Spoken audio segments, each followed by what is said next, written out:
Hey, yo, it's Tenchijk here, and today this is part 2 of AMBW.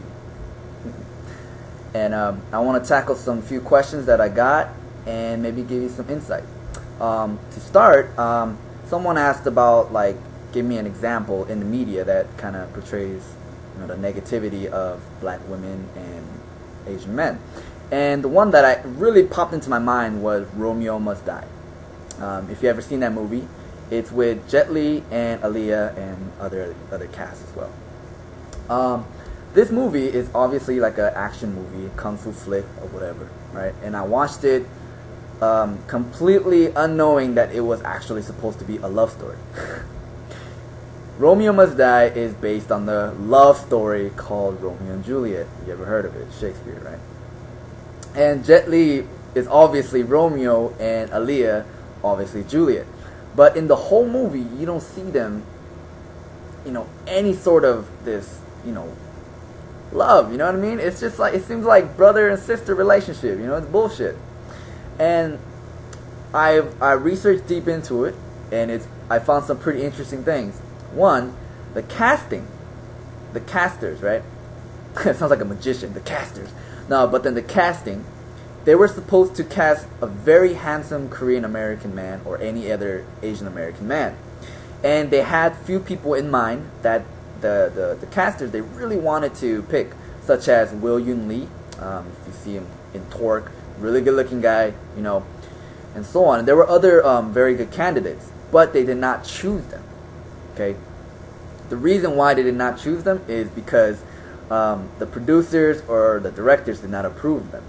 And the reason for that is because they were all over 6 feet, they were handsome, they were sexy, and not to be gay, they had a very nice sexual body, you know what I'm saying? And that is offensive to them. If you don't know that yet, you'll learn that about that later. Trust me, Hollywood is very biased in that kind of thing. But anyways, they used the excuse, like a really shitty excuse, saying, Jet Li is the best martial artist out there, so let's just use him. But it was, think about it. He's 5'5". Honestly, not a very good looking dude. He can't speak English. Perfect candidate to represent Asian Americans, don't you think so? Yeah. And that's kind of what it was. And I thought that was pretty fucked up, and that's your example.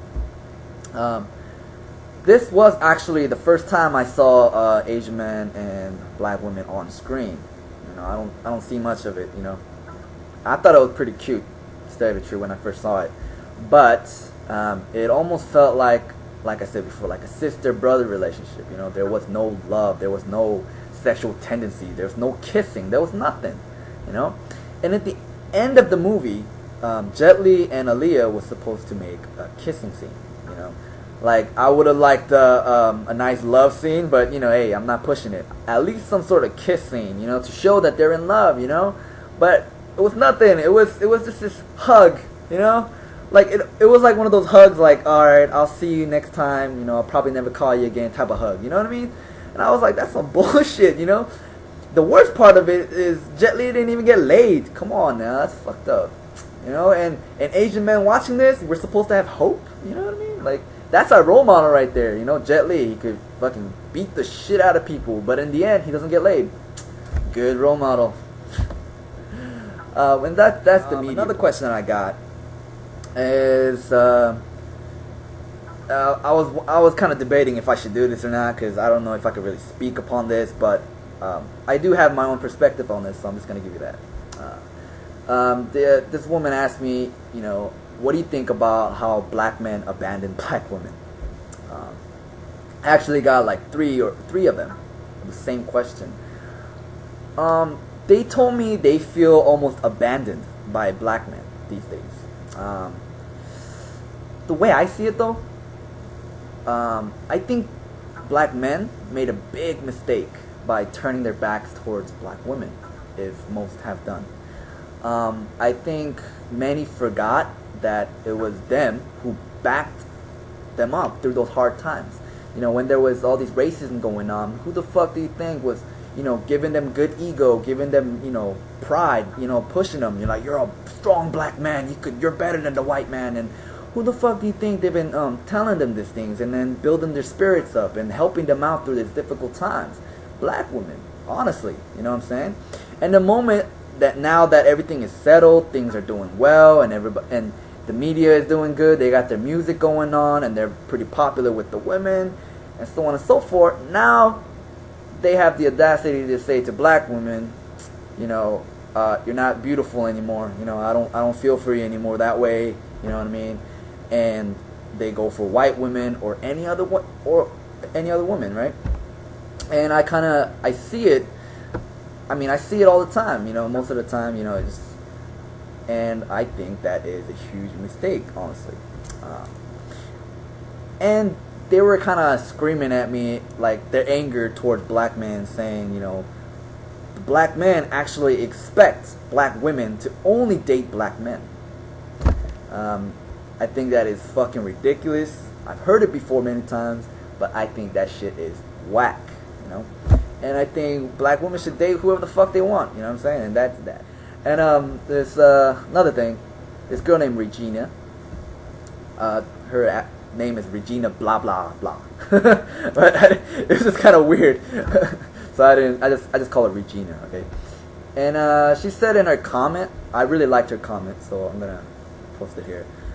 She says the reason why she feels Asian men and black women will get along good is because of this thing that I once called Han. I've explained that in a different video. Korean people have this word called Han, which is a feeling of pride, of pain. It's like remembering your past, like what people have done to you in the past, like these, you know, like the hardship that you endured, you know, the emotions that you hold inside your heart. It's like through racism, through stereotype, prejudice, hardship, all these hard feelings that you kept inside your heart is called Han.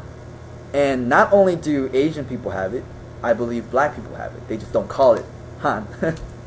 I mean, because we've been through almost the same type of shit in our lifetime. You know, black people went through slavery. Same thing with Korean people. Same thing with a lot of Asian people. People don't realize that, but Asian people were slaves to a lot of people as well. You know, if you look in America, you see the railroads being built by shitload of Chinese people. You know, Korea being annexed by Japan, and there's a lot of pain and suffering that, you know, two races that, you know, we both have actually. And she was kind of addressing that, you know, through those pains and emotions, we could understand each other more and just kind of, you know, grow in that. And I think that's pretty, you know, that's a pretty sweet comment.